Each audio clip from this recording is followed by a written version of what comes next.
Here's the big one, Mega Man 2, the game that launched the Blue Bomber into Capcom's permanent good graces, at least until they abandoned the franchise after Mega Man 11. But hey, it looks like they finally come to their senses with Dual Override's announcement. What was it about Mega Man's first sequel that turbocharged this run-and-gun series? To be sure, it was a bigger, bolder game, with more robot masters, an upgraded arsenal full of new weapons, and the soundtrack took that giant leap into must-have territory. But was that all? Mega Man 2 didn't advance as much as we thought. Rush still didn't exist, and you still couldn't slide. There was no charge-up Mega Buster either. Despite that, you could see precursors of these mainstays showing their alpha forms. Gamers are about to be blown away by a gameplay experience which is in no way coincidentally timed with this footage, and the memories have endured to this day, with miniseries fans still clamoring for Mega Man 2 as the apex of the 8-bit era. Good to see you, gamers. I'm Shep from Gaming Introspection. Today, we'll dive into all of Mega Man 2's construction, presentation, gameplay additions, and even some surprising flaws that remain integral to the almost 40-year-old Capcom mainstay. Thanks for joining me, and enjoy the nostalgia trip.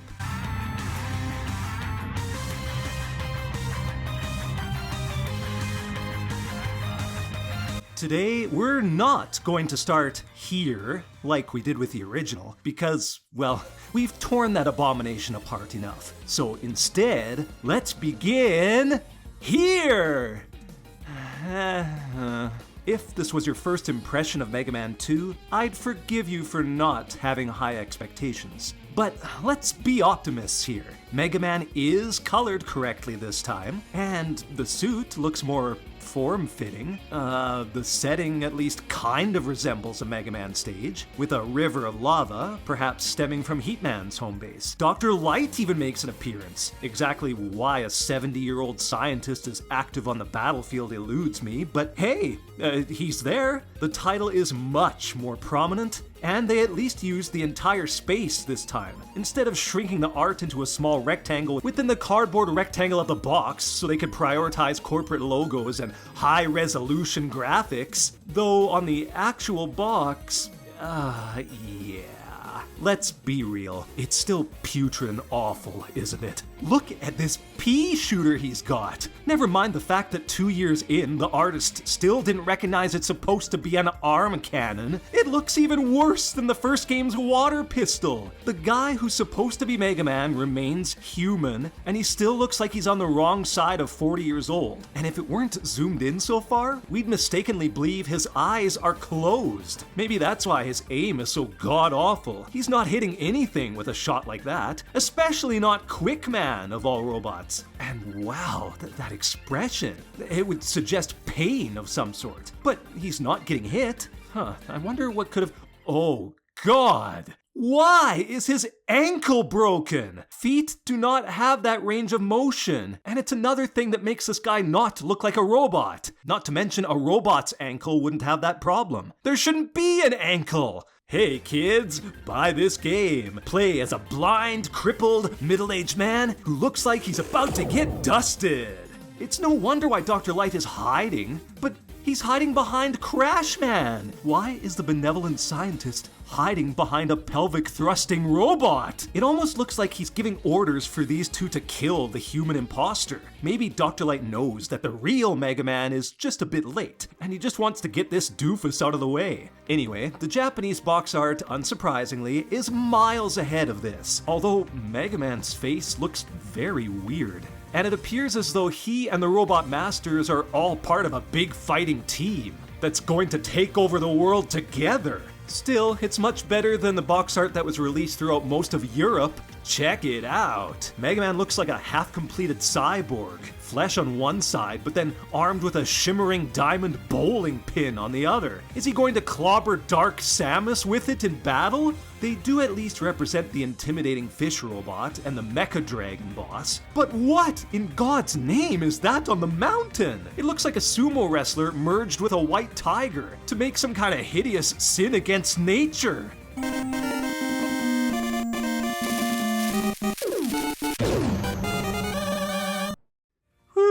enough with the box art. I think all of our eyes need a break from absorbing all this crap, and our minds need a reprieve from trying to figure out what the hell Capcom was thinking. Okay, let's move on. Oh no, wait, look what I found! It's the German box art! What in the bejesus is going on here? Why are random enemies from the game haphazardly photoshopped onto the main scene? They just pasted bosses like the Guts tank and dragon into random spots, and Mega Man himself looks absolutely horrified, like he's about to die from falling off or crashing due to the new rocket item.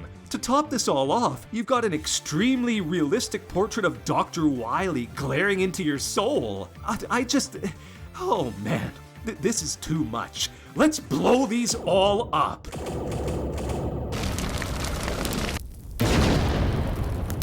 And by the way, if this has been entertaining thus far, please like and subscribe. So, let's get into the actual game. Mega Man 2 again was headed by Keiji Inafune. You may be interested to know that the original Mega Man was not successful enough for Capcom to give the official go-ahead. I wonder if this had anything to do with it. In fact, the company had many of the original Mega Man team working on separate projects. Inafune and his mentor Akira Kitamura would need to tackle this endeavor on their own time. Lucky for us then, that both had a burning inner drive to make a sequel. And you can tell from this quote that despite the team working 20-hour days, the end result was something everyone was very proud of. They did this within 4 months! Imagine making a AAA game in 4 months today. Wonder how good Grand Theft Auto 6 would have turned out in 4 months. I bet even AI would be hard-pressed to do that. It's a classic tale of people being motivated by a common goal and overcoming the odds, kind of like Chrono Trigger's Dream Team. We as gamers need to be grateful that they persevered, or Mega Man as a series may have ended just as quickly as it had begun. While Inafune and Kitamura returned, many new staff members were added, including Takahashi Tateshi, to replace Manami Matsume on the soundtrack front. This dude wasn't classically trained like most Japanese composers, but he brought his experience from performing in a band. Maybe it was this influence that upped the energy and pace of Mega Man 2's most memorable tracks, which we'll look at in depth later. As far as the design elements went, Inafune remained as the main enemy art designer. But, in a great twist, this was the first game that asked the public for boss art submissions. Over 8,300 pieces of fan art were submitted. The Legacy Collection offers tons of concept art, and while I doubt any of them are from the fans who provided ideas, it gives us a glimpse into the imaginations of video game supporters who wanted to make the robot foes more impressive than ever. The whole shout out to the public for input is a cool story that I assumed would never happen in the corporate bigwig world of today, but I was proven wrong days ago. A contest recently concluded where one lucky artist will have their Robot Master design animated as a suction-powered boss in the upcoming Mega Man Override. Capcom still values creative minds, and maybe it was this inspiration that helped Mega Man's gameplay equally as fine-tuned.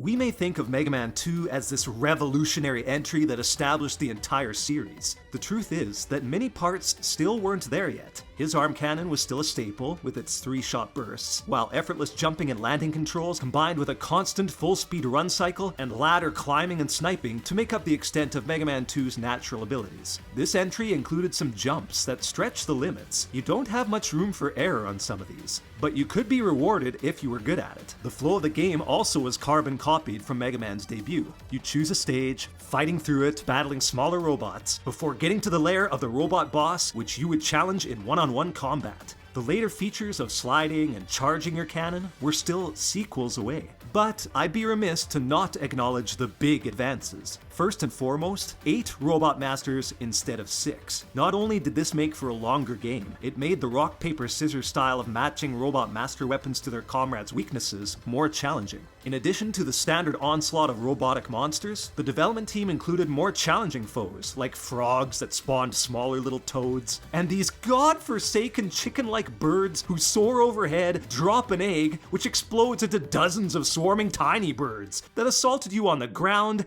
and even worse if you're attempting to climb a ladder. Your arm cannon is useless to defend an aerial egg dump. But even with something like the metal blade, I just keep getting hit, and they never, ever stop. Ugh. Oh God, I'm gonna get it. Oh, I'm still hit. What is this? I shudder to think at how many NES controllers and CRT-type TVs were damaged after the 23rd death by egg splatter crap. And I thought these respawning pricks from the original were bad. Oh, speaking of respawning enemies, that's still a thing, as are glitches where enemies just spawn out of nowhere. Look here, there's one soldier on a mech, so I go down to fight it, and a random second one joins the party. And look at this. I get that the floating pod enemies are being released from these pipes, but they're cheating bastards. They just magically show up a foot outside of them, making them close in faster and tougher to deal with. Mid-bosses, another first for the series, were sprinkled among some of the Mega Man 2 stages. You'd have to either have great jumping timing or the correct weapon placement to deal with these blue panther-looking bots in Woodman stage, and underwater sections would compound your frustration with these red bloated fish who release projectiles and seahorse rejects constantly until you bring it down. Stage hazards were also more prominent than before. You'll slide along the floors with worse traction than ice in Flashman stage, and Metal Man has tricky conveyor belts that go against your movement instincts and make you pay attention to which direction you should be running and jumping as you make your way to the next one. While traps like these chain steel spike droppers absolutely eat into your life energy if you touch any part of them. Whoa!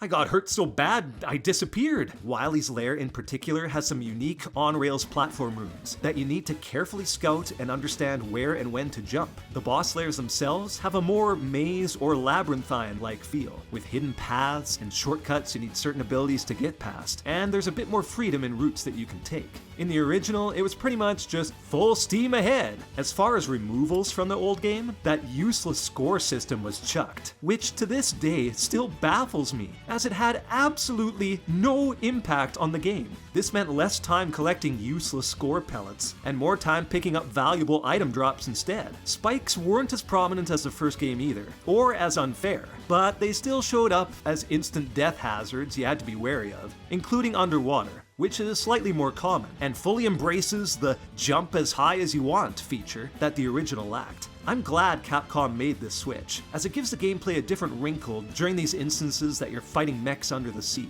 and it made your muscle reflexes adjust to the insta-kill hazards while jumping. Luckily, the improved variety and uses of robot boss weapons offer many ways to deal with all of these new challenges. Like the first game, Mega Man 2 rewards players who experiment with weapon powers. Leaf Shield is a godsend against those overwhelming tiny creatures, offering both protection and easy-to-execute loot farming. In perhaps the most unique ability, Flashman's Time Stopper allows you to much more effectively navigate tricky rooms, or halt traps in a non-lethal position so you can make an escape. I was surprised how many times I used this in my playthrough. There was certainly some thought put into this. Check out the difference. Here's a saturated enemy attack in Heatman stage. Take some firepower and good reflexes to get through. Or you can just freeze time. Piece of cake.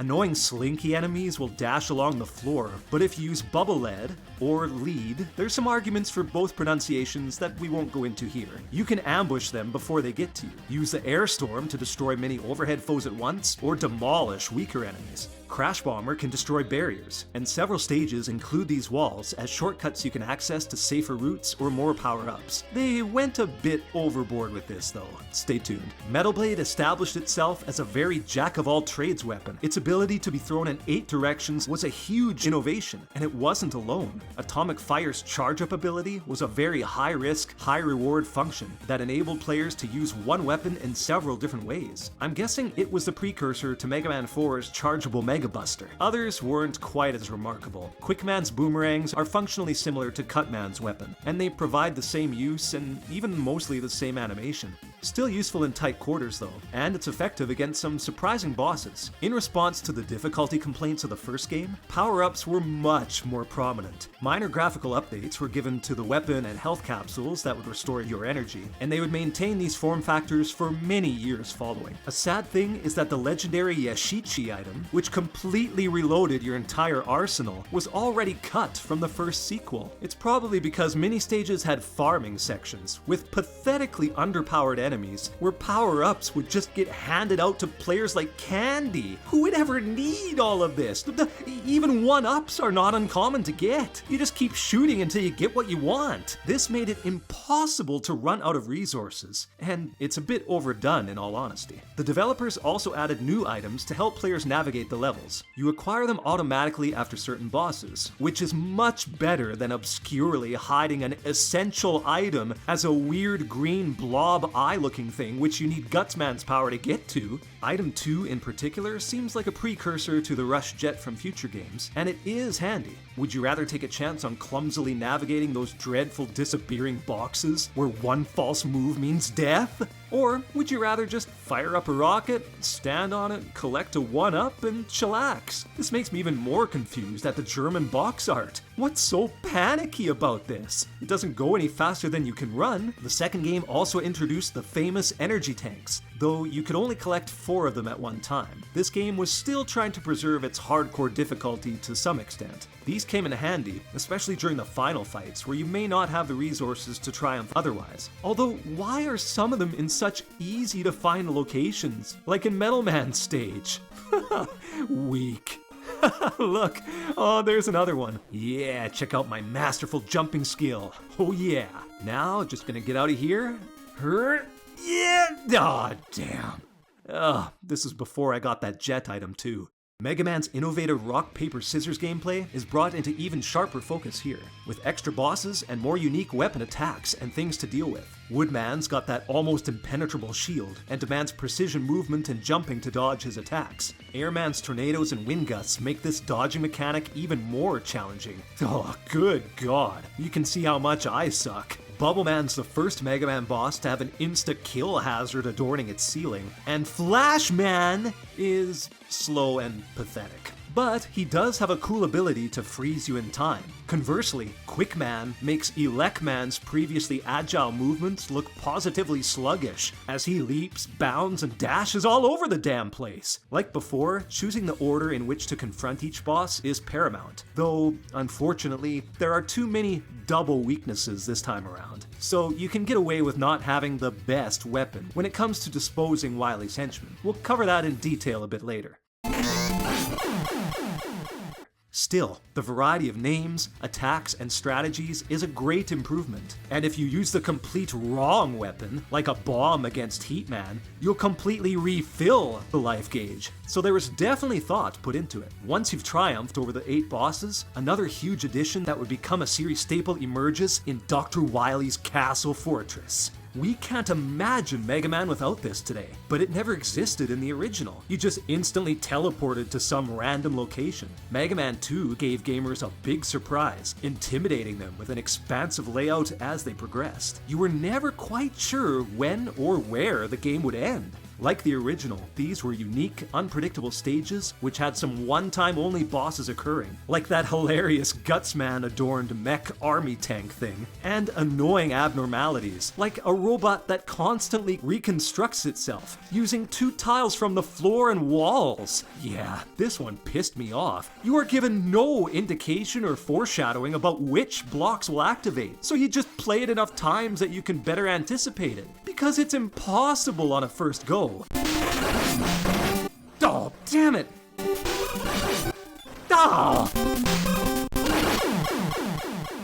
Now how was I supposed— This is completely unfair. This was back when players had to learn on their own and improve with practice, as was the style at the time. So, the gameplay was beefed up, and since the original is now available as a point of comparison, did the graphics and sound follow suit? Let's see! And hear, I guess.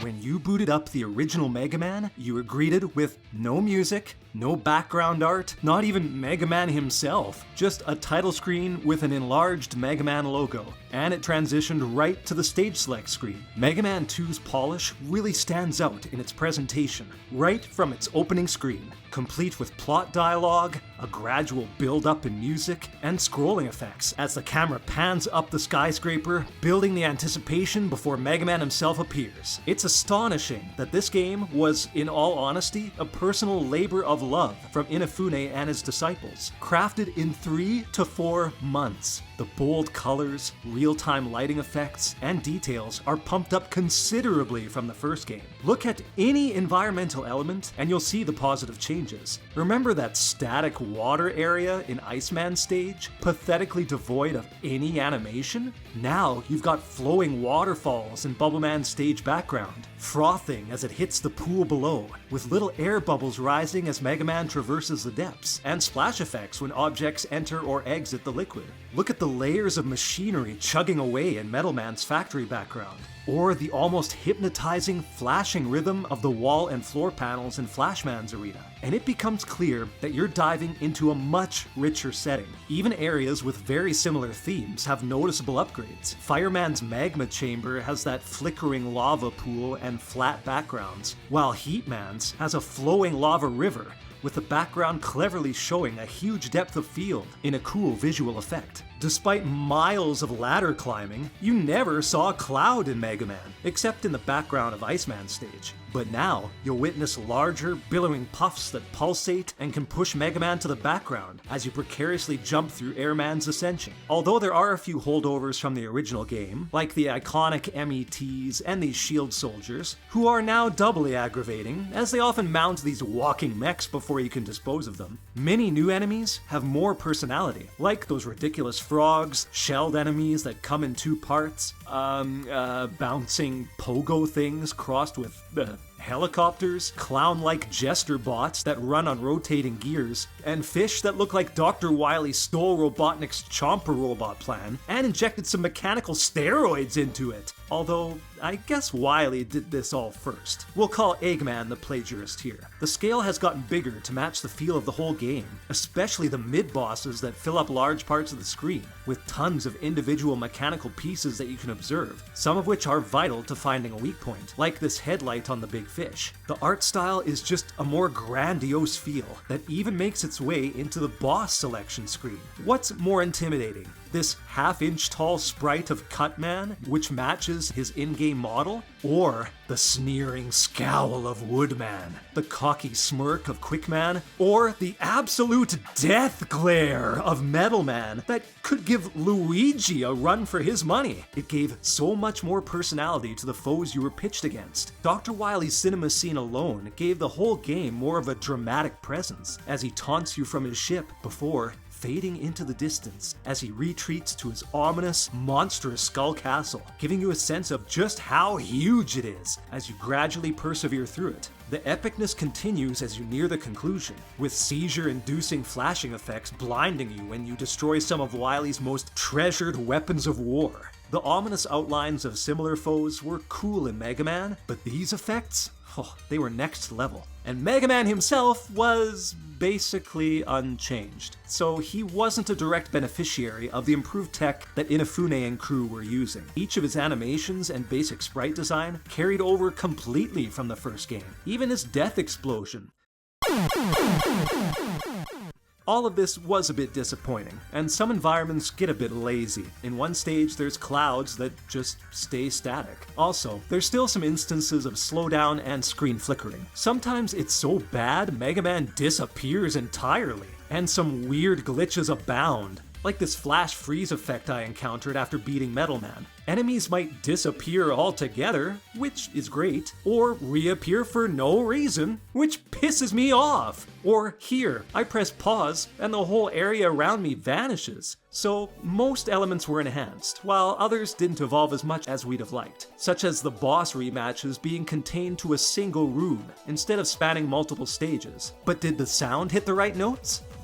I think you already know the answer to that. Mega Man 2's score is rightfully heralded as one of the best of all time. Tateishi rocks our world with energetic and extremely hummable melodies all the way around each of the robot boss layers. Something as simple as the jungle-type drums at the start of Woodman's stage draw you into that world.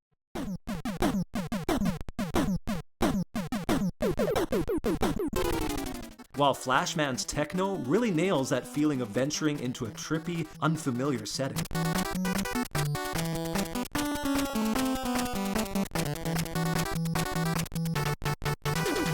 Every single track is memorable. It's no wonder why this is one of the most remixed soundtracks in history. Smash Bros. Includes tons of refreshed versions of Mega Man 2 tunes. And on the game music site Overclocked Remix, there's literally dozens of reinterpretations of these catchy beats. A couple Mega Man remixes from the Megas even include lyrics that give a whole new tragic story to these formerly heartless villains, starting with Airman's tragic consequence of his own special power.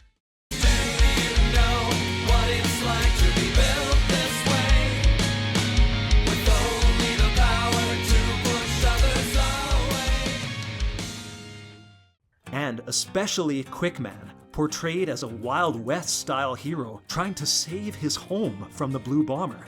Reach for my weapon and in turn you're reaching for yours. My circuit's slow, what they said is a lie. The shots are heard and the bullets scream death as they fly. My circuit's slow, my moment has come. Your speed means nothing if it's death that you're running from. Don't tell me that music has no impact on our gaming experience. It sure as hell does. This is proof. And if you're still unconvinced, let me remind you of this one.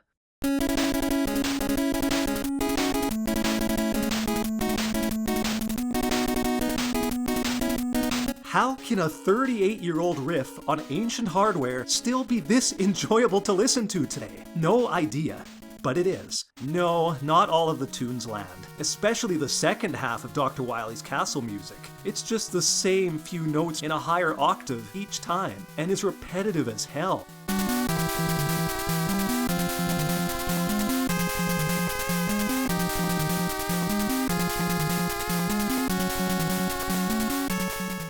And while Mega Man 2 was the first to include a password feature, imagining listen to this 2-second loop as you struggled to put the dots into the correct spots on the grid.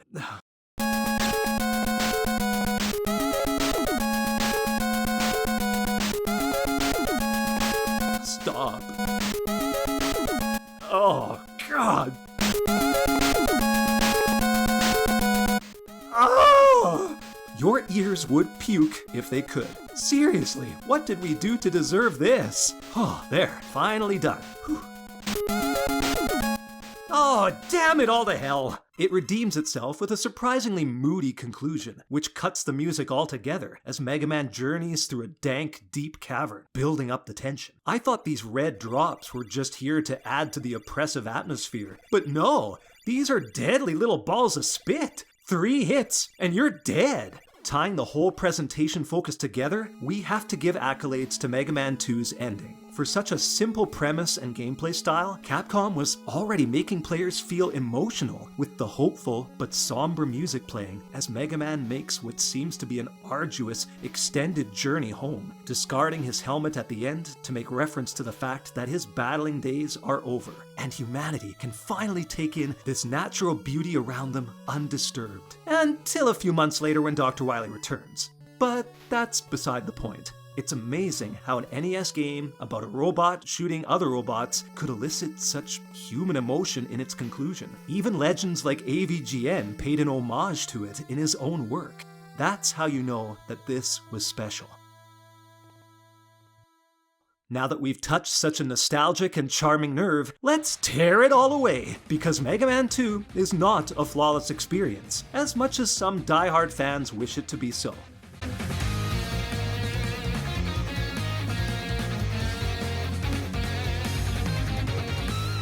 It's easy for players, especially millennials around my age, to be blinded by nostalgia. But Mega Man 2 was not a perfect experience. In terms of weapon balance, I gotta be honest, Mega Man 2 is awful. The Metal Blade is completely overpowered. It starts by being able to fire them in 8 directions, upwards, downwards, diagonals, whatever. They can pass through enemies, even through walls, but that's just the start. It is so very spammable for the simple reason that it takes 112 uses before it runs out. Here's what that looks like in super fast motion. And that's if you don't happen to get any ammo containers. Just one of them, and you got another 50 or so metal blades. For all intents and purposes, it's infinite.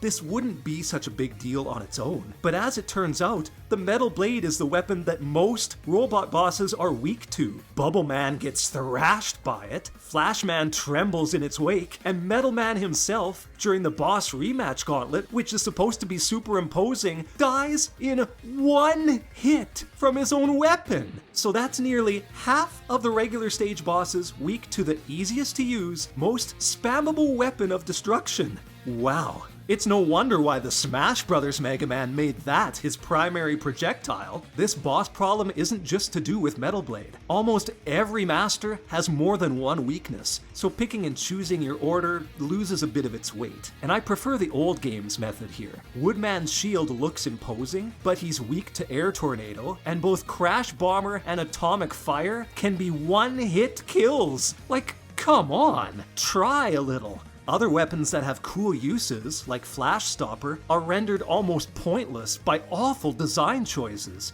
Once you use it to stop time, you can't turn it off. It just runs constantly, so that even when you're past the threat, you can't save it to help you with another threat. It just drains completely, and fast. Not only that, you can't shoot any regular shots while it's in effect, so you can't take advantage of enemies being frozen. You just gotta haul ass in the other direction. Surprisingly, there are a lot of dead areas in Mega Man 2. It was odd diving back into this game and seeing just how many empty hallways exist. This is the first game that made areas between the boss gates useless marches with no resistance. But even in the regular stages, you just walk, maybe jump a bit to progress sometimes, with nothing to hinder you. I was playing on normal for most of it, so I went to difficult mode to check and see if enemies were added in those spots, but nothing. Just as silent and mundane as ever. Like, look at this. What's the point of all these platforms if you're not going to wage war against robots? You could either have a tricky jumping scattershot battle or a ladder fight like in other areas. But this is all just there. Why design this and do nothing with it? There isn't as much to shoot at as you would think, which is odd. Metal Man stage is mostly a platforming exercise. If you don't count these pathetic loot farming drill horde enemies, you've got 3 weird clown robots, a steel totem pole with eyes, and 3 godforsaken slinkies for a total of 7 enemies. 7! And the slinkies you might not be able to shoot anyway, depending on your weapon loadout. Man. But at least you don't suffer a penalty for these boring stretches. The OG Mega Man had its share of cheap, unfair deaths, especially when plummeting downwards. Oh, god damn! What? Well, that was cheap. And this isn't remedied much here. You have platforms that give way without any forewarning. And those unfair drops, not only are they still present, it's exasperated by hazards like these insta-kill laser beams in Quickman space that no one could possibly be prepared for on the first time through.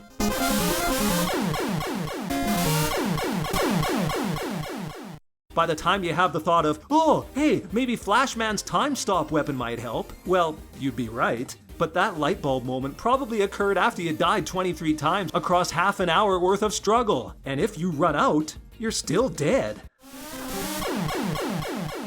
For all the help that items 1, 2, and 3 are supposed to give you, like the original Mega Man's Magnet Beam, the developers overdid it with these, especially in Dr. Wily's stages. The balloons don't work unless you have space, and look at the energy drain as my failed balloon progresses. Guess I gotta use item 1, a weird propeller platform, but look at how quickly it vanishes! Gotta jump! Oh, damn it! Here we go! Zip! I got it, but then I panicked and let go. Yeah! Oh, good lord! Finally!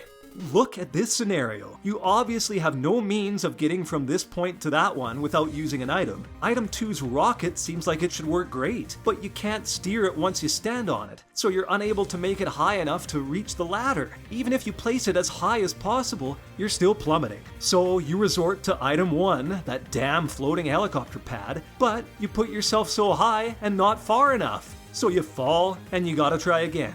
And remember, these items are extremely limited in use, so if you screw up and run out, you gotta resort to farming from these evil slinkies that hit you every time you fall down. Oh, come on. Jump, jump. Yeah, finally made it. Okay, and now we'll... Oh, no! Oh, that damn ladder. Oh, back to farming for me.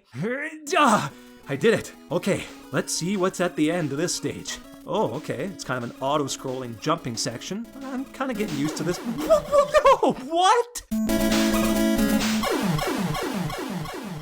Seriously? You're just minding your own business, getting used to the jumping, and then a big-ass dragon just teleports to you without warning, taking all of your life. How is that fair? And it puts you this far back? I have to do all of that tedious perfectionist platforming again? Who designed this segment? They should have their asses kicked. While I'm on my boss rant, certain fights are absolutely unwinnable if you don't have the required ammo for your weapon. This boss here consists of 5 auto turret guns that shoot homing projectiles at Mega Man simultaneously, dealing massive damage, so you gotta get rid of them quickly. However, the only weapon that works is Crash Bomber, and unlike Metal Blade, which can be used 112 times, Crash Bomber only has 7 shots, so you can only screw up twice, right? Oh, but wait, remember those barrier walls? Those can also only be destroyed by the crash missile, and you absolutely have to break at least 2 of them. In other words, you cannot screw up. You can have full energy tanks, infinite health, and it still won't matter. It's game over if you miss 1 shot. And like the Dragon Boss, you have to do a whole crap ton of stuff you've already done before when the game sends you back without any ammo replenishment. It's tedious as hell. The final boss of the game is invincible to every single weapon except for Bubble Lead. Again, if you happen to be out of it at this point, the game is over before you even get to the alien. Now, this is more unlikely, as the Bubble weapon has a stacked capacity, but it's still a nuisance, since it drops like lead immediately upon firing it, so Mega Man has to be right next to this alien, who can take half of your life away just by making contact. Still, when players did figure out the weakness, the fight becomes very manageable, and it's kind of a hilarious plot twist, seeing Dr. Wily's desperate final attempt come to an end, revealing that he hadn't transformed into this grotesque alien, but was simply manipulating a hologram from behind electronic curtain as a last-ditch effort, much like The Wizard of Oz. And seeing this fight end, it's a perfect time to close the video with a final verdict of Mega Man 2.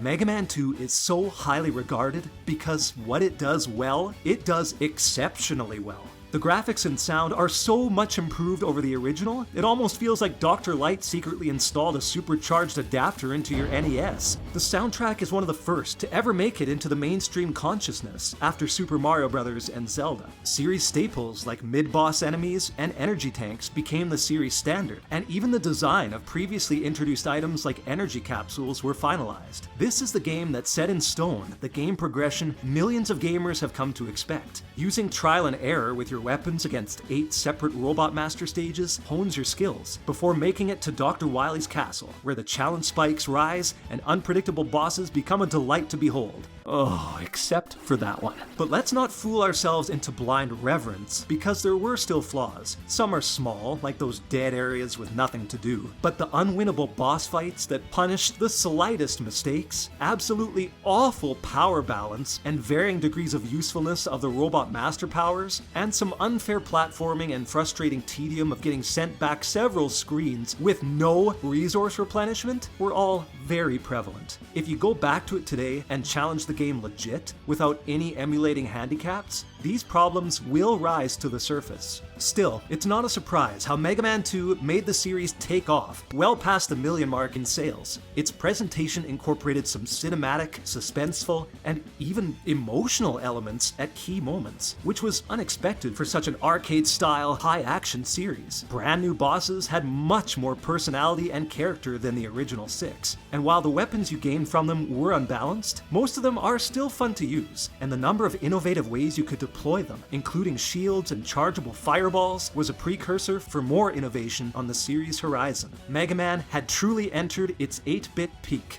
and us impressionable humans could not resist him in the slightest. Thanks so much for spending some of your precious time here at Gaming Introspection. I've got a retrospective on the original if you're up for it, and tons of other content, both retro and more recent on the channel. It's always good to see you, gamers. Oh, and Happy New Year to you. I hope it's been a positive start to 2026 for everyone.